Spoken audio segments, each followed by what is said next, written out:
Hey there, traders. Sam here, middle of the day on September 29th, Friday. And I thought we'd maybe take a quick look at the three majors to start out any videos for the day. I've got Bitcoin in front of me. I've got the 4-hour on Bitstamp on the left, and I've got the 1-hour on Kraken on the right, mixing the exchange. It doesn't really matter, just for the point I want to make to you. Let's start with the larger time frame.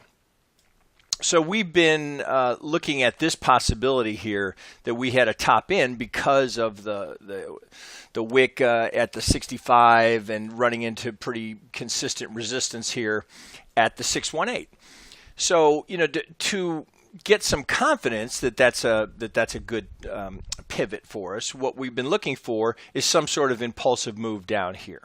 Then we would be fairly confident that we had a top in, and we'd start an impulsive sequence down to finish the C wave.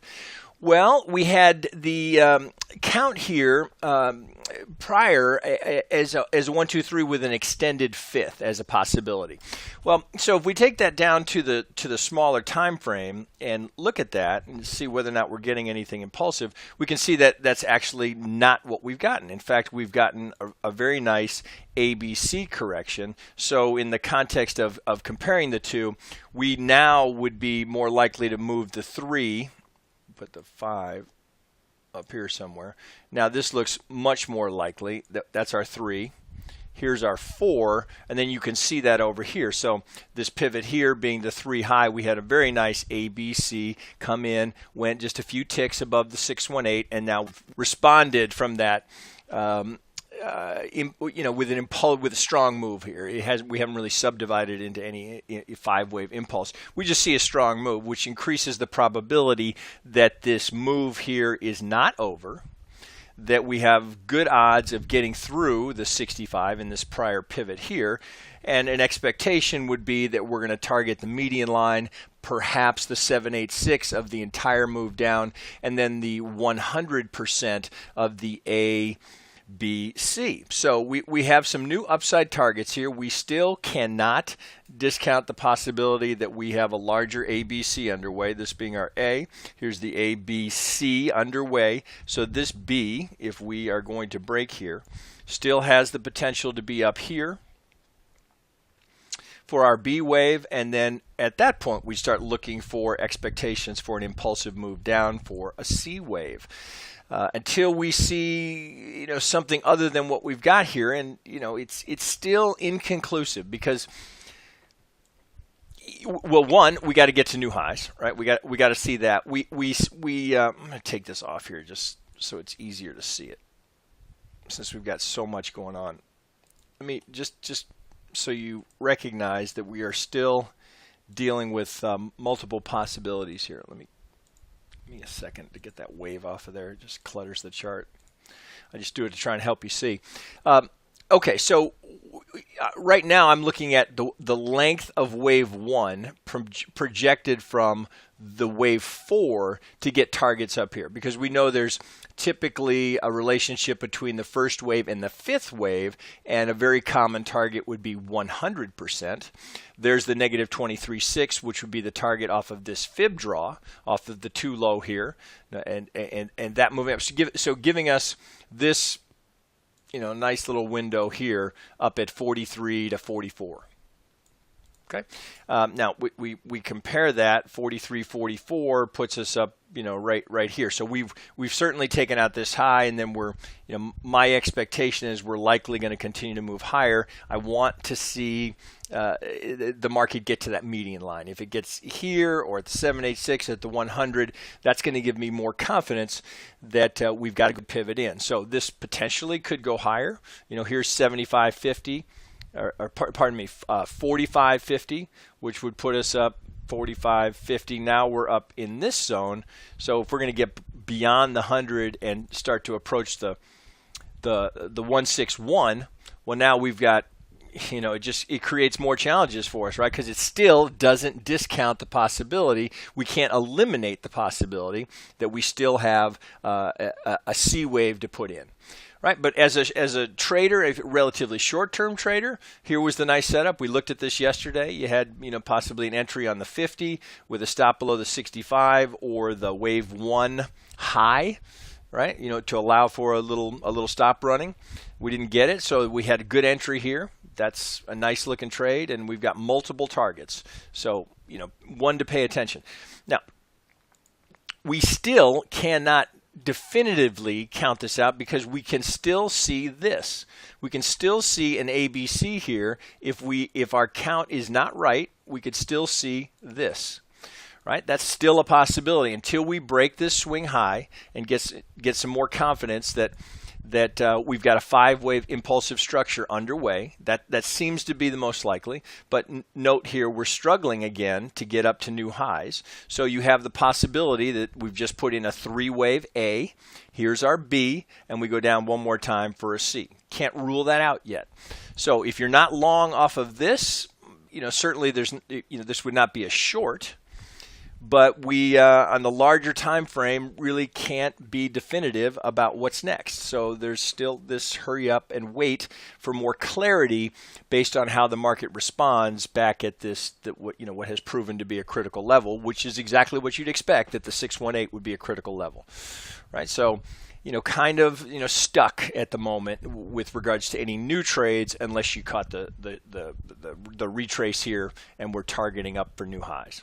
All right, that's it for Bitcoin. Ethereum, got a little wonky last night. So for bulls, so I took this trade. I took a stop. I got stopped out on that, and that's just the reality of trading, right?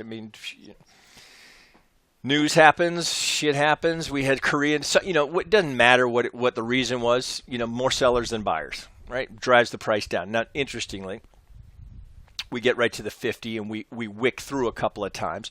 So we still we still have the possibility of this going up one more time, just like Bitcoin. We've got some targets up here, but if we get there, now take note, it gets a little trickier here, because right now, as I count this, we've got a 1, we've got a 2, we've got a 3, 4, 5. So we have an ending diagonal because of the deep overlap here of the wave 1 as we are counting it now. So this can still finish with a new high up here and be consistent with an ending diagonal and an ABC, and we come up here and we get the 618 and the 65 as we did with Bitcoin, and then start an impulsive move down. That still is a possibility.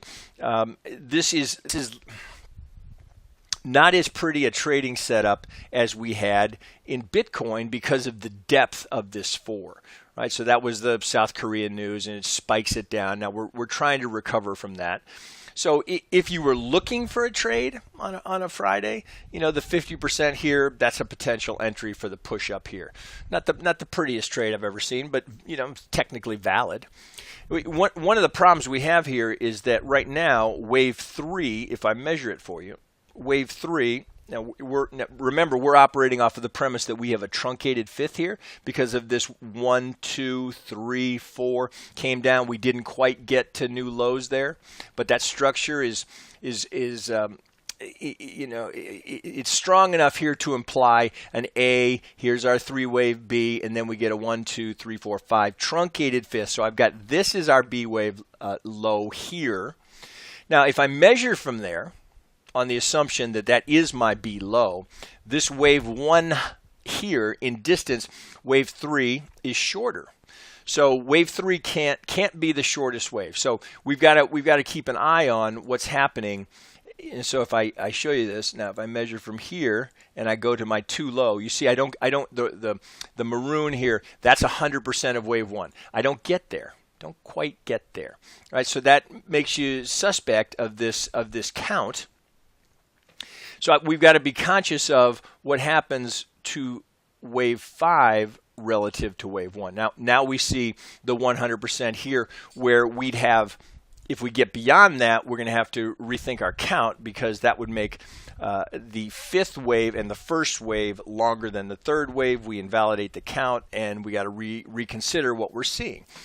from that's at least from the Elliott perspective. From the straight fib pulls, well, all we did was wick a 50, and our target up here is at the negative 23. Put that in the Elliott context, we're looking for a top of a B, for the C wave here to complete this B wave before we start a much larger move lower to complete the ABC of the entire move up. I know it gets complicated, so it really just becomes, you got to make a decision as to how you want to prioritize. Do you want to give emphasis to the Elliott count, or do you want to give emphasis to the fib pulls? I would tell you to always give the emphasis to the fib pulls.